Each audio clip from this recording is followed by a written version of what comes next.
Hello friends, welcome to Shankar and IAS Study Circle. In this episode, let us listen to the editorial of March 28, 2018. This article speaks about the federal polity.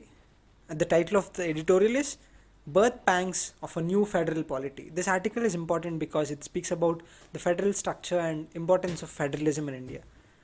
Since federalism is a characteristic feature of the Indian Constitution, we should pay a special heed to this article.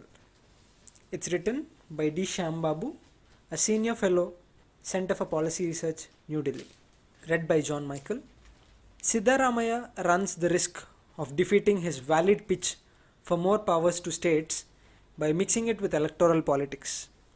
A new flag for Karnataka has been ushered in by the Congress government of Chief Minister Siddaramaiah, who has urged the centre to formally endorse it.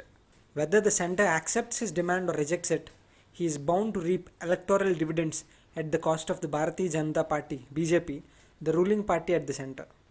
He appears to have used the same logic in granting separate religion status to Lingayats. Brimming with symbolism. One must also not lose sight of the symbolism involved. If allowed to have a flag, Karnataka would become the second state after Jammu and Kashmir to have its own flag. It would be a terrifying prospect for those who regard India as a crumbling edifice. Interestingly, both the BJP and the Congress are united in viewing with suspicion every expression of subnationalism, cultural autonomy, or love for one's own language or way of life. A level-headed approach would be possible if one recognizes India's strength as a multicultural nation with parts having little in common but being proud to be its parts. Is the desire of the people of Karnataka to have a flag for their state, to give primacy to Kannada language, and to have greater say in the running of their own lives? Mr. Siddaramaiah asked anchors in Delhi studios in a long Facebook post. Inconsistent with the objective of building a strong nation? In fact, anchors in Delhi studios appears to be a euphemism for the Congress High Command, which expressed unhappiness last year over his move to have a flag for Karnataka. The flag issue is being regarded as a part of electoral politics in Karnataka, but it also symbolizes two broad trends in the country. One, there is a widespread disquiet among non-Hindi states at the increasing onslaught of conformity. Two, there is resentment at the skewed center-state relations wherein states find themselves as mere pillion riders. This concern is shared by all states, but those states where the national parties are in power are gagged by party discipline. Being a protege of late Ramakrishna Hegde, Mr. Siddaramaiah has managed to weave both issues into his pole plank. He may or may not be victorious at the Huzzings, but he has already managed to mainstream the issues. A pushback. It is but natural that a project to steamroll the entire nation into an abstract entity of one culture and one language should have produced a backlash. Identity politics is becoming front and center not only in pole-bound Karnataka but in non-Hindi states as diverse as Telangana and West Bengal. Not to mention Tamil Nadu, where sentiments of cultural autonomy are strongest. Meghalaya Governor Ganga Prasad recently delivered his address to the State Assembly in Hindi and ended up inciting anti-Hindi comments from several MLAs. Mr. Prasad was oblivious of the thin line between his love for Hindi and the mindless expression of which offended legislators who could not understand him. Consider the new state emblems of Telangana and West Bengal. While the former uses English, Telugu and Urdu, the latter has only Bengali and English. Both emblems retain Satyameva Jayate in Devanagari more as a graphic, being part of the national symbol of the lion capital.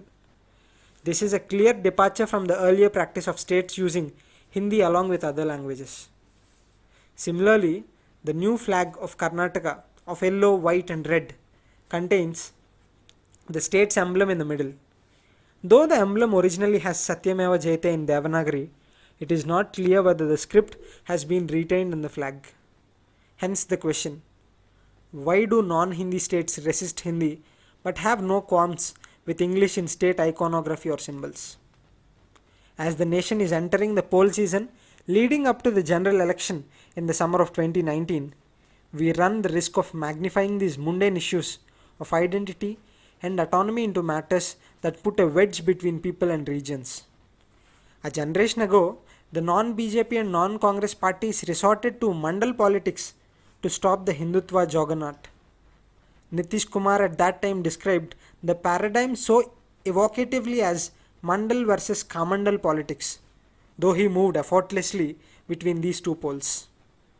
The nation appears to be moving towards a more dangerous counter to Hindutva, having, in addition to usual ingredients, subnationalism and north-south divide as the rallying cry. Center-state balance.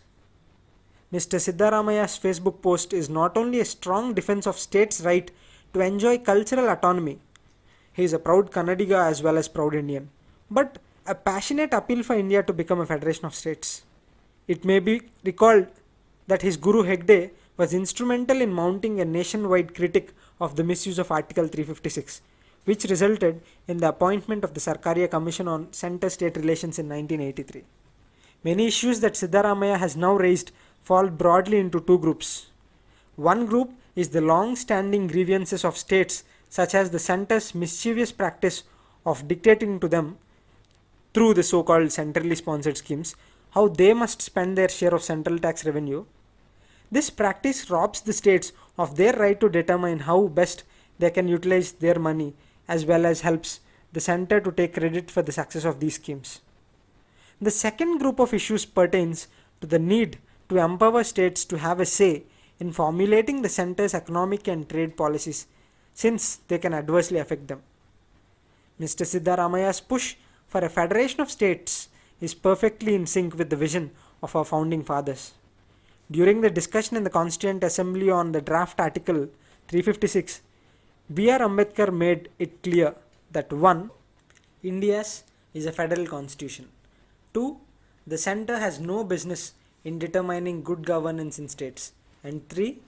The provinces, which are states, are as sovereign in their field which is left to them by the constitution as the center is in the field which is assigned to it.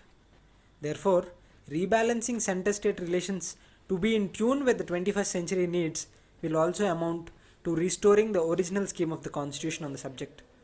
If Mr. Siddaramaya is serious about phase 2 of moving towards a federal polity, he must keep the agenda above electoral politics.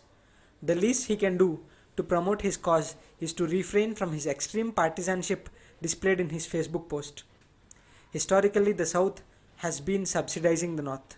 In addition to being offensive, this argument can be applied across regions and social groups.